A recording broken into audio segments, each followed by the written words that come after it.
Welcome back to factful Fridays. আজি আমি দীৰ্ঘ দূৰত্বৰ যাত্ৰাৰ সময়ত সুৰক্ষিতভাৱে গাড়ী চলোৱাৰ কিছুমান গুৰুত্বপূৰ্ণ টিপছ শ্বেয়াৰ কৰিম। আপোনাৰ গাড়ীৰ যাত্ৰাৰ আগতে টায়াৰৰ অৱস্থা, ব্ৰেক, ফ্লুইড, বেটাৰী, লাইট আদি গুৰুত্বপূৰ্ণ অংশসমূহ পৰীক্ষা কৰিবলৈ মাৰুতি চুজুকিৰ বিশেষজ্ঞসকলৰ ওপৰত ভৰসা কৰক। যাত্ৰাৰ আগতে এটা ছাৰ্ভিচ এপইণ্টমেণ্ট বুক কৰক। আমি যেতিয়ালৈকে আপোনাৰ গাড়ীখন সাজু কৰোঁ, তেতিয়ালৈকে চুজুকি কানেক্ট ব্যৱহাৰ কৰি আগতেই আপোনাৰ যাত্ৰাৰ পথ পৰিকল্পনা কৰক আৰু মসৃণ যাত্ৰা নিশ্চিত কৰক। চুজুকি কানেক্টৰ জৰিয়তে আপুনি ওচৰৰ ফিউল ষ্টেচন বিচাৰিব পাৰে, আপোনাৰ যাত্ৰা আপোনজনৰ সৈতে শ্বেয়াৰ কৰিব পাৰে, গাড়ীৰ এলাৰ্ট লাভ কৰিব পাৰে আৰু বহুতো সুবিধা উপভোগ কৰিব পাৰে। দীৰ্ঘ দূৰত্বৰ যাত্ৰা ক্লান্তিকৰ হ'ব পাৰে।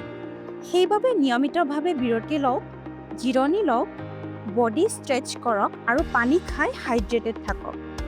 এই টিপছসমূহ অনুসৰণ কৰক আৰু আপোনাৰ দীৰ্ঘ দূৰত্বৰ যাত্ৰা আনন্দৰে উপভোগ কৰক।